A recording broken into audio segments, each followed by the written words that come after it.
Greetings, most gracious audience. I am Sir Persevere, Knight of the Hand-Drawn Realm.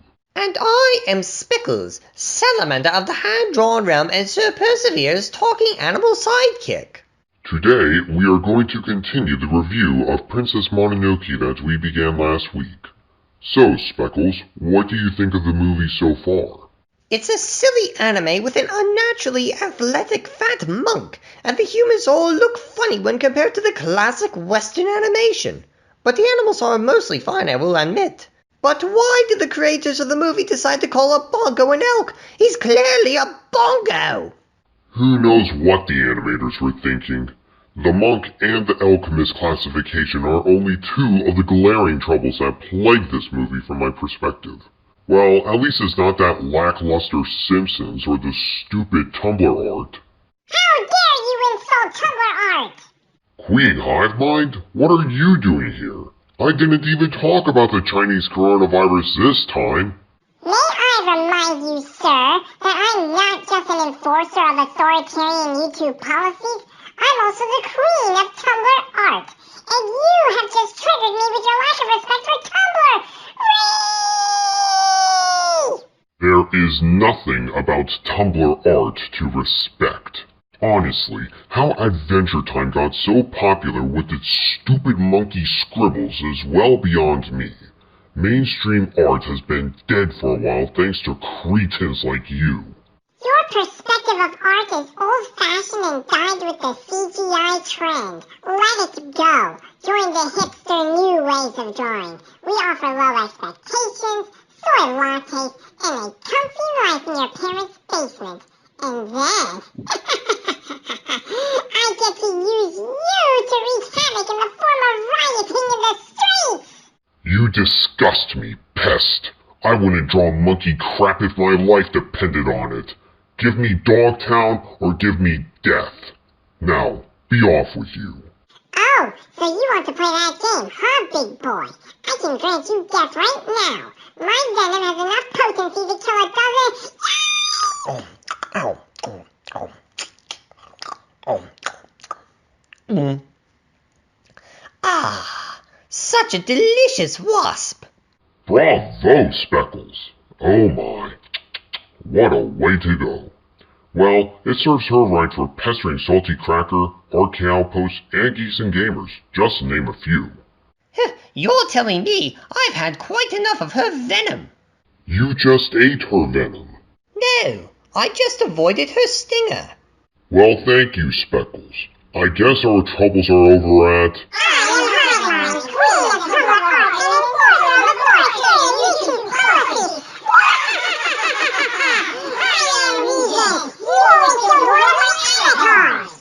Really? We're dealing with a pest who's practically a hydra? Great. Oh, look, there's a video idolizing Rick and Morty. Really? I want to see. I love Rick and Morty. Well, at least it's comforting to know she still possesses the same intelligence level, even if she has clones of herself flying around. Shall we get on with the review? By all means, my good sir.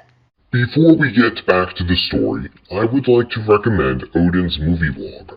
Odin is a trustworthy movie critic and well-informed in terms of box office numbers. You should really check him out. Now, on with the review of Princess Mononoke. We last left off with the prince and the monk eating dinner together. During the dinner, the monk rambles on about the death in the village, the emperor's quest for immortality, and even lets the prince know that he knows where the prince came from based on the bongo elk he rides upon. He then quickly adds that he won't tell anyone where the prince came from. The monk then talks about a forest where the forest spirit lives and where the animals grow into giants. Ooh, are there dinosaurs? Those are giants? Nope, no dinosaurs, just giant wolves and pigs.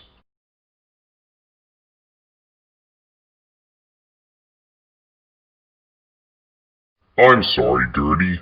I wish they had put dinosaurs in the movie, but alas, it just wasn't meant to be. I'll do a review on The Land Before Time someday. Will that cheer you up? Excellent. Thank you for making another cameo appearance, my dear. You are welcome anytime. What about giant salamanders? Japan is known for giant salamanders.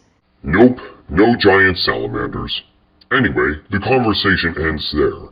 The next morning, the prince and his bongo part ways with the monk. The scene shifts to some forested mountains where we see soldiers driving their cows up one of the mountains. A lady in a red hat is in charge of the expedition. Suddenly, the soldiers find themselves under attack by a couple of wolves.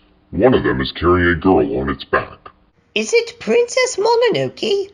Yup, we had to wait 20 minutes into the movie before finally being introduced to her. At this point, the soldiers take up positions and fire their guns at the wolves. The wolves are swiftly driven away. Before the soldiers can congratulate themselves, an even bigger wolf with 2 tails shows up. She wreaks havoc on the soldiers before the lady in the red hat plants a bullet into her and sends her tumbling off a cliff. The lady's captain of the guard celebrates, but then the lady reminds him that the wolf is a god. It will take more than a single bullet to kill her. The scene shifts back to the prince, who had been relatively close to the battle, though he may not have been close enough to hear the gunfire. At any rate, there is a river next to the prince. A couple of the soldiers that the wolf god had knocked off the cliff had fallen into this river and washed up near the prince. The prince goes ahead and rescues them from drowning. While rescuing the soldiers, the prince sees the wolves. Both the smaller wolves and Princess Mononoke are checking on the big wolf. The big wolf rises, revealing a bullet wound in her neck. Just like this black spaghetti pig demon. Is she going to become a black spaghetti wolf demon? Wait and see. Anyway, Mononoke sucks out blood from the big wolf's neck with her mouth and spits it out. It appears the bullet remains lodged in the wolf despite Mononoke's best efforts. Mononoke and the wolves sense the warrior's presence. The warrior reveals himself to the wolves and asks if he has entered the realm of the forest spirit. Mononoke simply tells him to go away before leaving with the wolves. The warrior goes back to tend to the 2 soldiers he rescued. One of them is awake and is frightened by these little guys. Well, that's pretty cute and weird. Indeed. Apparently they're supposed to bring good luck. The prince asks the little spirits to guide them through the forest. The humans follow the spirits through the woods. And just look at this shot of the frightened soldier. Gah! His face is ridiculously drawn. This is why I do not like anime more often than not. Anyway, the spirits perch themselves on a big tree. The warrior prince remarks that the tree is the mother of the little spirits. What? What kind of biology lesson did he take? Trees reproduce by pollination and letting their seeds fall to the ground. The seeds themselves become trees. How on earth is a tree supposed to give birth to a bunch of humanoid spirits that clearly are not trees? Really? With this story set before modern scientific discoveries and in a time of myth and superstition, you're really going to ask what biology lesson he took? I'm just saying, people as far back as the beginning of the world knew that creatures of a species could only reproduce more creatures of the same species, even if they didn't know the precise details to everything. Also, these people have discovered how to make guns, so they clearly have some sort of scientific knowledge intertwined with their faulty biological assumptions. True enough, and you're right, it's weird, but that's what the story writers went with. Anyway, the humans reach a clearing right after that. They take a rest while the prince fetches some water. While the prince is getting a drink, he notices something strange in the forest. He looks up and sees some deer, and one of the deer has a very strange rack of antlers on his head. At that moment, the warrior's demon-infected arm thrashes violently, and he slumps to the ground in pain while putting his arm in the water. When the thrashing subsides, the prince returns to the soldiers with his bowl of water and gives a drink to the soldier that had not awakened yet. They then resume their march and presently emerge from the woods, where the prince sees a massive fortress.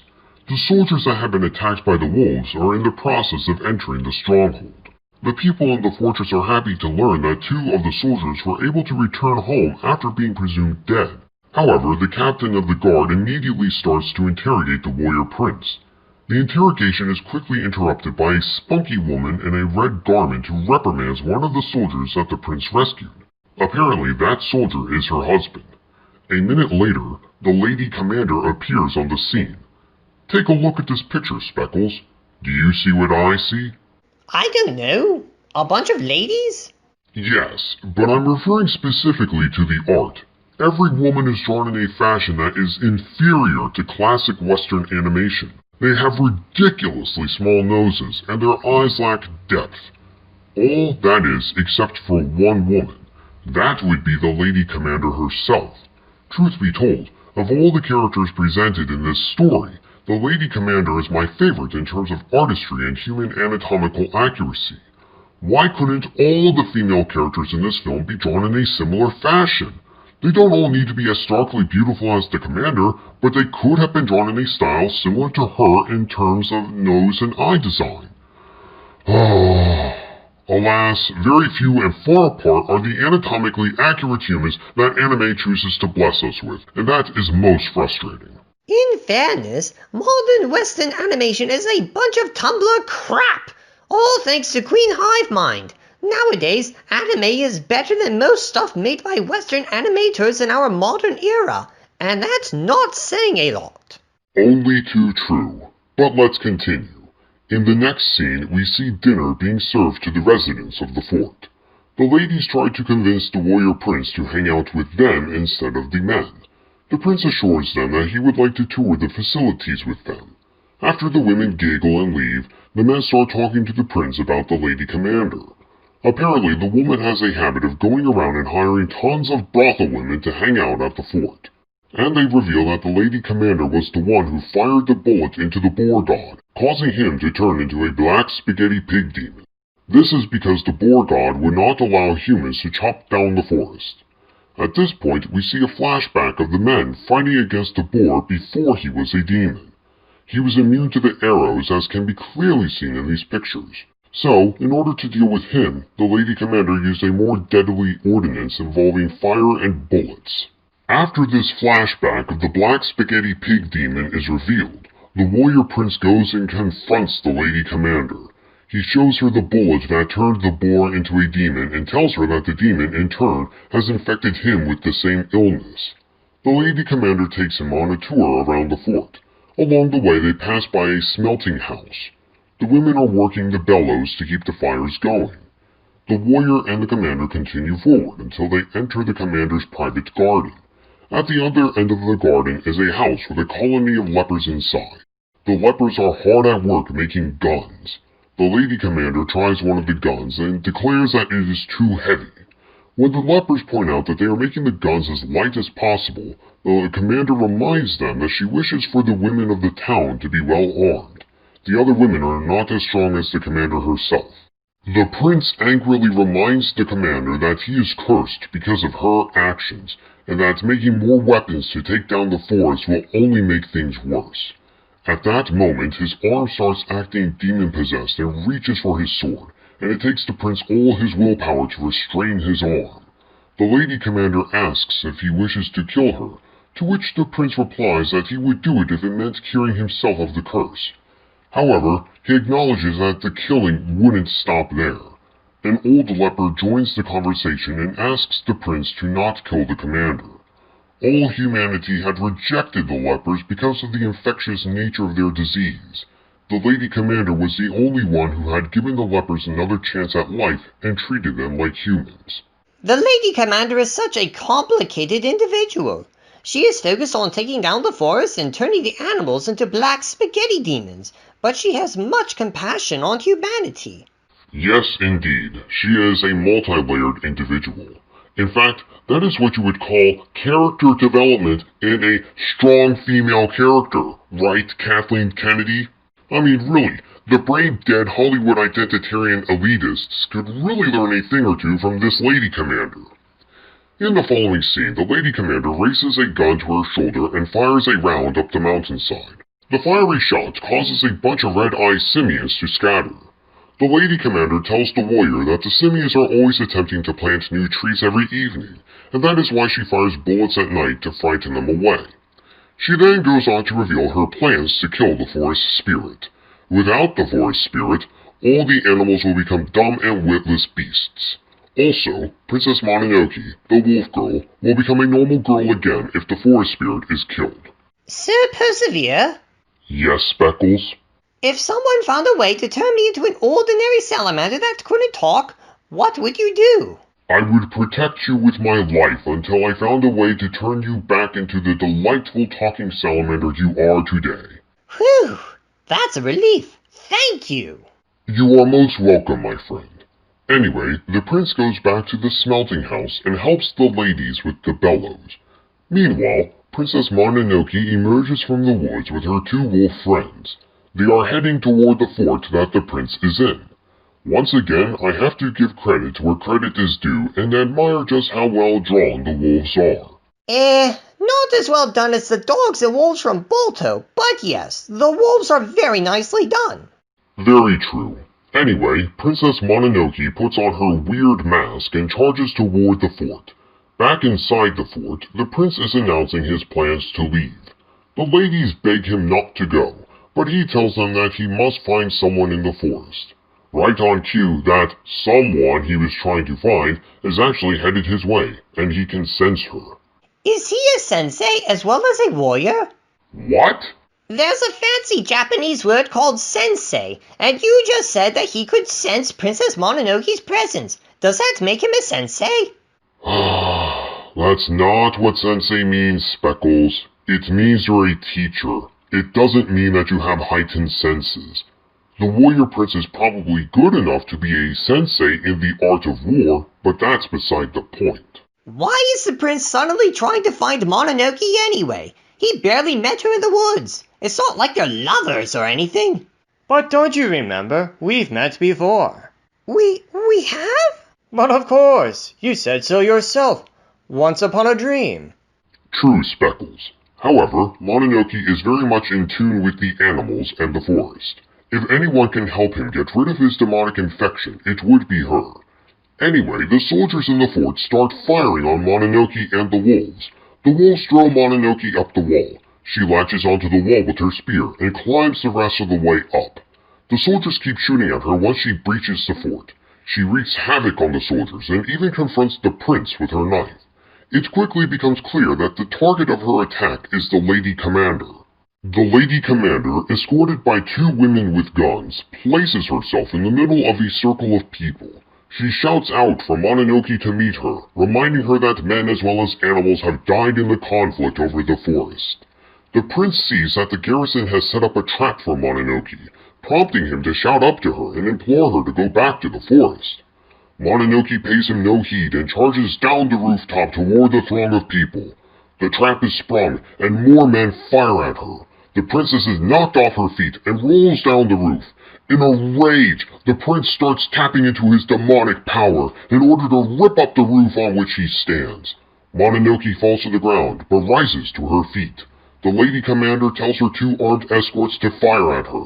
The women obey, and Mononoke is dealt a perfect headshot before falling to the ground again. Alas, we barely knew you, Princess Mononoke. May you rest in peace under a tree in the most peaceful glade of the forest. Not so fast. I'm pretty sure she's not dead. How can you possibly say that? You'll see. Back to the story. The prince goes into beast mode and throws a piece of the roof at the victorious humans, commanding them to stay away from Mononoke. He then kneels next to Mononoke and bids her to wake up. That poor boy must be driven by grief. Hardly anyone survives a headshot. And then, Mononoke wakes up as angry as ever. What? Inconceivable! This is impossible! How could Mononoke survive a headshot? She was hit by only one bullet, and that bullet shattered her mask. I think the story writers decided to have the mask be just enough to protect her face. Anyway, she gets up and fights her way past everyone in order to have her smackdown with the Lady Commander. Both women show exemplary skills in hand-to-hand combat. Meanwhile, the prince decides to walk toward the duel.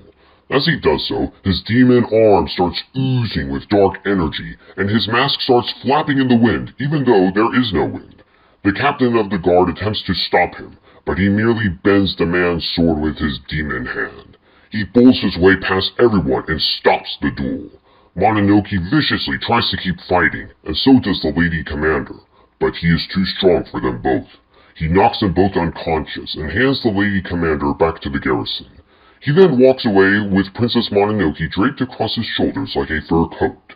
I live for furs. I worship furs. Even as he walks away, however, one of the ladies with guns fires. The bullet rips right through him, but he keeps walking. Now the prince surviving his wound makes sense. After all, he does have a demon infecting him. Yup, and the demonic insanity doesn't end there. With the strength of 10 men, he is able to open the gates to the fort and walk his merry way, all while bleeding out. The prince meets up with the wolves and rides on his red bongo. When the princess wakes up between his arms, the prince falls off the bongo. Holding no gratitude to the warrior for saving Mononoke, the wolves attempt to eat him. Fortunately, Mononoke tells the wolves to stop before they can kill him. She then kneels next to him and asks why he stopped her from killing the Lady Commander. He replies in a faint voice that he didn't want them to kill her. She then rips his sword out of its sheath and threatens to kill him. In spite of a sword dangling over his throat, he has the tenacity to tell her she's beautiful. The wolves offer to kill him at that moment, and then they are all interrupted by the apes before she can give a response. We see here that the animals don't talk with their mouths, but with their minds. It turns out the apes want to eat the prince and become demon-possessed themselves. They believe this will give them the strength that they need to drive out the garrison of humans. Ew, gross! Indeed, Speckles. Anyway, the wolves get pretty ticked off at the conversation and chase the apes away. The wolves then return and ask if they can eat the bongo. Mononoke tells them they can't eat the bongo and bids them to return home. She will stay with the prince and figure out what to do with him. The wolves leave. Mononoke then calls the bongo over and asks him to help her carry the prince away. They go to the same clearing in the forest where the prince had been earlier with the 2 soldiers he had rescued. Mononoke then puts the warrior in the water with his head on the land while putting a little twig behind his head, which seems like a weird ritual, but whatever. Afterwards, she takes the reins off the bongo and attempts to liberate him into the wild, but the bongo dutifully stays by his master's side. As the bongo watches over the sleeping warrior, thousands of the little good luck spirits climb up the trees and look to the skies. Here, we meet the weirdest character of the entire tale. A titanic creature as tall as the mountains suddenly materializes out of nowhere and can be seen lumbering over the forests. It is the Great Forest Spirit. Is the Great Forest Spirit anything like the Great Spirit Motonui from Bionicle? As impressive as the Forest Spirit is in his Titan form, he's got nothing on Motonui. The Forest Spirit in this movie may be as tall as a mountain, but Motonui was the size of planet Earth. Plus, this Forest Spirit is way weirder.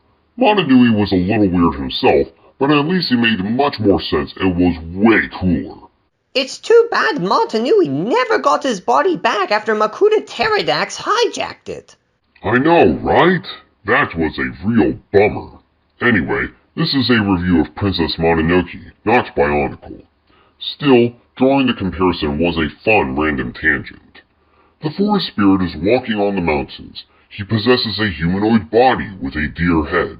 Antlers poke out of his head, neck, and back. When he is in his Titan form, the Forest Spirit is rather impressive to behold. The little good luck spirits greet him with violent shakes of their heads. While the Forest Spirit is parading around in the forest, we see a familiar face. Why, it's the fat little monk with the weird shoes! What's he doing there with a bear skin? He's spying on the Forest Spirit, and he's brought a couple of friends with him.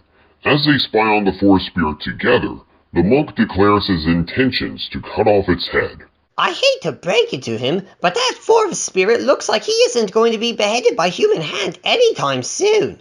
He looks like the kind of guy who can flick you away with his pinky, literally. Ah, but Speckles, the Forest Spirit is only a Titan at night. He is at his most vulnerable during the daytime hours. During the day, he shrinks into the size of a deer. And this is the part where he becomes the weirdest character of the entire story.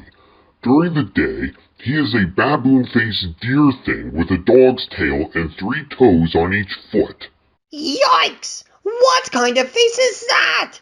That has got to be the freakiest thing I've seen since that painting with the stupid screaming ghost on the bridge. You mean the Scream painting? Ugh! That is a disgusting painting, and this freaky creature isn't much better from an artistic standpoint. There is one thing I will say in defense of this face. The eyes are drawn in the proper likeness of a deer's eyes as far as the pupils are concerned, given that deer have elongated horizontal pupils. Anyway, let's continue. This freakish monstrosity approaches the warrior prince. Each step that the spirit takes causes plants to sprout up and wilt immediately. When the spirit reaches the warrior, he sniffs the twig. The twig shrivels up and loses its leaves. While this is happening, the fat little monk and his friends climb their way down the mountain. They meet up with another one of the monk's followers.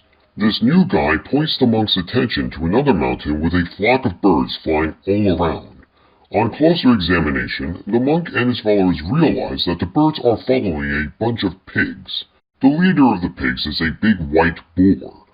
As with the horses and the wolves, I have no trouble with admitting that the boars are very well done from an artistic standpoint. Truly, they are some of the best pigs in animation history. Maybe not quite as good as Wilbur from Charlotte's Web, but these pigs are definitely top-notch. The big white boar spots the monk and his followers in their hideaway and squeals. The monk and his friends run away. Once again, may I remind the viewer that this image of a fat little monk with stilt sandals skipping around on wet rocks with the gracefulness of a goat is simply ludicrous? Ha ha ha ha ha ha ha ha ha ha! How does he do it? I wish I knew, Speckles. I wish I knew. The scene shifts back to the warrior prince and the baboon-faced deer creature. Here, the prince has been completely submerged in water. The forest spirit changes his head to look more like a deer and sniffs the bullet wound. I wish the forest spirit would look like that in daytime mode more often. That way, he wouldn't be so weird. When the prince awakes, he finds himself lying next to his bongo. He looks down at his torso and sees that he has been healed of his bullet wound. He then looks at his hand and sees that his arm is still possessed by demons. Mononoke joins them and gives the bongo some love. She reveals to the prince that she is able to talk to the animals, and that by talking to the bongo, she was able to learn about where the prince came from. Oh my, what's going on here? Are they kissing? Have they fallen in love already? No, the prince fell asleep while she was explaining to him about her animal communication abilities. She wanted him to eat some meat, so she chewed it in her mouth and then passed the mush into his mouth. Ew, gross. Someday you may not mind so much. I don't get to make up these stories, Speckles. I just tell it like I see it. Anyway, I believe we will stop here for today. Next week, we shall continue this lovely little review. Thank you to everyone who watched this video. If you like this commentary and want to see more like it, please go ahead and hit the thumbs up and subscribe to this channel. Now, my friends, go forth, be gracious to everyone, and may God bless you.